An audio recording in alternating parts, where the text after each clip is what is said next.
The Garden Report is powered by Prize Picks, the exclusive daily fantasy partner of the CLNS Media Network.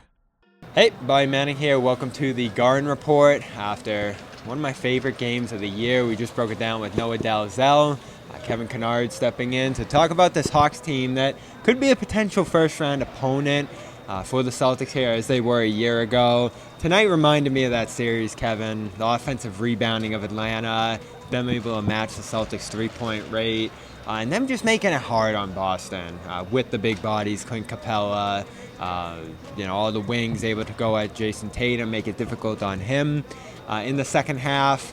And then just an incredible Dejounte Murray game. So they have the guards that can create, like Trae Young in that game, 4 I think it was last year, 4 or 5 with the big shot down the stretch. So despite it being a difficult season, especially with the injuries for Atlanta, it looks like they're peaking a little bit at the right time.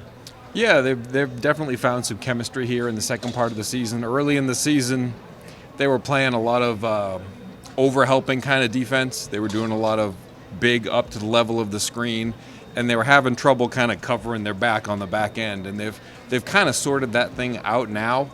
It took a while for them, I think, to really get used to Quinn Snyder's system.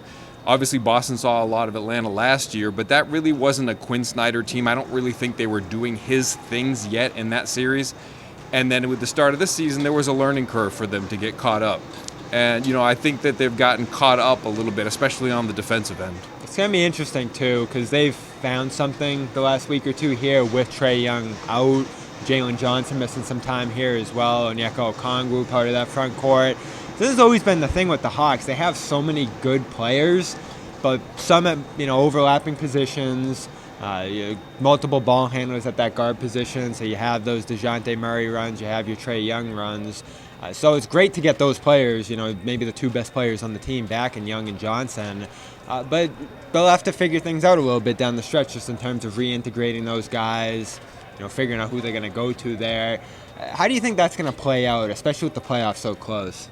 I think the integration will be fine. They really need to bolster their depth. They've had trouble with forward depth all season long. Like, they just don't have a lot of forwards. They basically have 3: Jalen Johnson, DeAndre Hunter, and Saddiq Bey. Bey's out for the season with a torn ACL. Mm-hmm. So they really have only, only have 2 quality forwards at this point. And, they're getting a lot out of, you saw Vit Krejci doing a lot of things this week, and Wes Matthews is kind of sort of resurrected out of nowhere. Garrison Matthews, he should be a guard, but he ends up playing forward a lot because they just don't have any forwards. So when they get players back, I think they'll be fine, and what they really need to do is get players back because, there's no way that Dejounte and Bogdan Bogdanovic, who's also played great, can keep up this kind of load where they're playing 40 minutes a game. It's just too much, but they have no other options at this point. And what's helpful, too, to some degree, probably, I know you're playing out the schedule, you're going one game at a time here, but it does effectively look like it's going to be Bulls,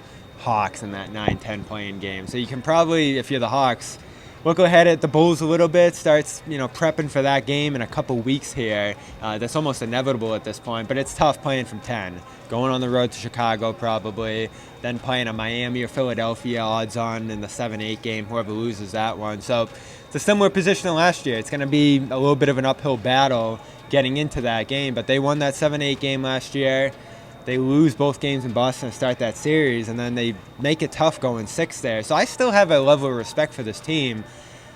It's just tough to tell which Hawks you're going to get on any given night for that team. And the Celtics went through this a couple of years ago where you win one great game, then you lose one. And that's just how these 500 teams effectively roll. I mean, it's kind of a dubious title to have, but maybe the Hawks are the best play-in team in NBA history. Like, they've just been marvelous in playoff games. Trae had a game a couple years ago against Cleveland that was just mind-blowing, kind of like Dejounte tonight, where it was Trae and a bunch of, deep bench guys and just made it work. And so, they've grown accustomed to that kind of environment fairly often. And like you said, 9-10 seems fairly inevitable at this point. It's got to be Chicago, Atlanta. The only real question at this point, and I think it's what Atlanta's playing for, is to try to get the home court and get the 9 so that Chicago has to come here. Could we see Trae Young in that game? Does it feel like he's building up toward being available at least in that one, even if he doesn't come back in the regular season at this point? I don't think we know. I mean, all the information has been sort of vague or deliberately vague. Like the report a few days ago was just that he's going to begin, exercises with the injured finger soon.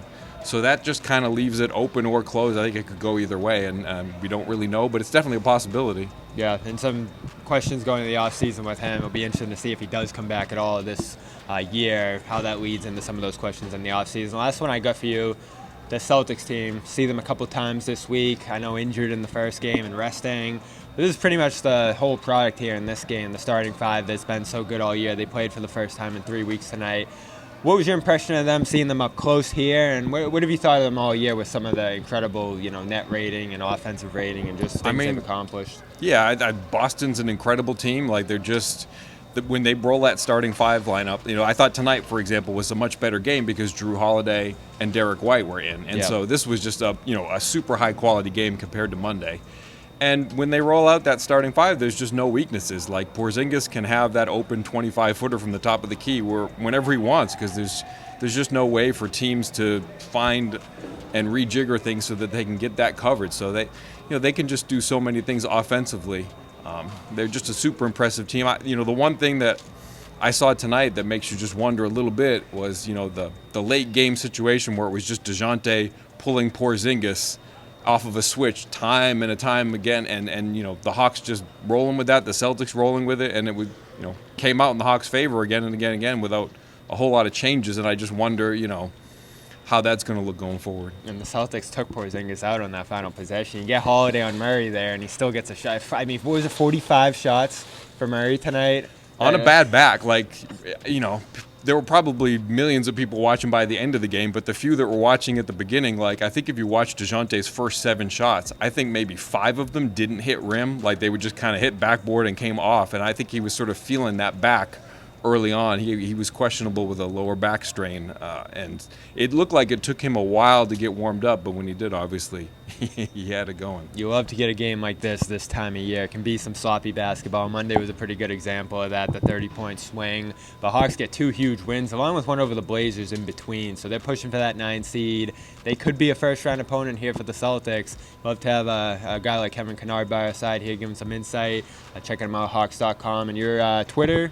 KL Chouinard. All right, check him out there. Appreciate the time, Kevin, and we'll talk to you again maybe in a couple weeks. Testing my skills on Prize Picks this season is the most exciting way to play daily fantasy sports. If you have the skills, you can turn $10 into $1,000 with just a few taps. Use the code CLNS for the first deposit match up to $100. Pick more, pick less. It's that easy.